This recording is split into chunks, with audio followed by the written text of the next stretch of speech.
Back to my YouTube channel. আমার YouTube চ্যানেলে তোমাদেরকে অনেক অনেক স্বাগত জানিয়ে আজকে ব্লগটা স্টার্ট করছি। তো আজকে ব্লগটা স্টার্ট করার কারণ হচ্ছে যে আজকে হঠাৎ করে আমি যাচ্ছি আমার বাপের বাড়ির দেশে। আর এখন হচ্ছে ভাদ্রমাসের মধ্যে শ্বশুরবাড়ি থেকে বাপের বাড়িতে যাওয়ার কোনো নিয়ম নেই।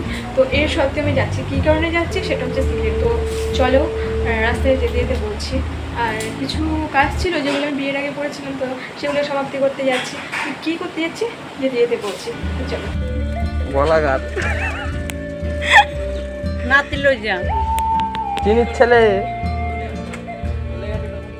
আস্তে ধীরে না কিরকম লাগছে?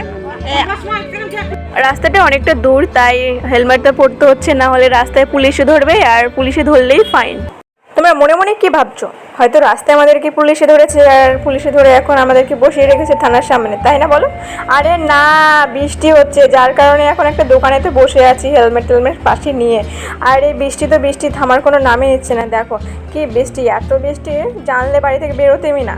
আর এখন এই বৃষ্টির মধ্যে রাস্তার মধ্যে আটকে পড়েছি আর টেনশন করছি যে কখন যাব বাড়িতে। আর আমার বরটা বসে বসে আরামসে ফোন টিপছে। আর জানো, বাড়ি থেকে তালের ফুলুরি নিয়ে এসেছিলাম, সেই তালের ফুলুরি খাচ্ছে। বলে খিদে পেয়ে গেছে, যা আছে ব্যাগে বের করে দাও, খেয়ে নি। তো তাই খাচ্ছে।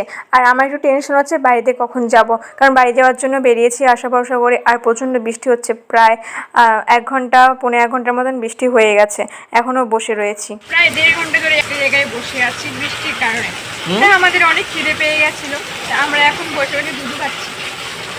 দেখছি কখনো কি তোমরা এমনটাই দেখেছো যে রাস্তায় কোথায় আটকে পড়লে, টেনশনে পড়লে, কিছু না পেয়ে দুধু খায়?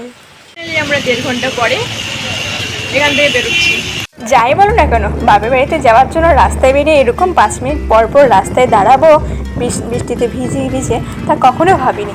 যাই হোক, রাস্তাটা ভিজে রয়েছে, আর এরকম একটা মৌসুমে রাস্তায় বেরিয়ে ভিজে গাড়িতে ঘোরাঘুরি করতে বেশ ভালোই লাগছে। প্লাস রয়েছে তো প্রকৃতি, খুব দারুণ লাগছে। আর দেখো সাইডে সুন্দর ব্রিজ, যদিও ব্রিজটা একটু পুরনো, তবু ভালো লাগছে দেখতে। আর গাইস, সত্যি কথা বলতে আমার প্রকৃতি খুবই ভালো লাগে। তোমরা কারা কারা আছো যারা প্রকৃতি পছন্দ করো, কমেন্ট করে জানি। তো ফাইনালি আমি চলে এসেছি আমার বাপের বাড়িতে। আর যার জন্য এত দূর এসেছি সেই কাজটি সম্পূর্ণ হলো না, কারণ আজকে শনিবার ছিল, না বুঝতে পেরে চলে এসেছি। কী করবো, তারপর বাপের বাড়িতে এসে খাওয়া দাওয়া করে তারপরে বাপের বাড়ি অন্য ধ্বংস করে দিয়ে বাড়ি যাওয়ার জন্য আমরা রেডি হয়ে গেছি। দিদি যে কাজটার জন্য এসেছি সে কাজটা হলো না, তার জন্য দুঃখ।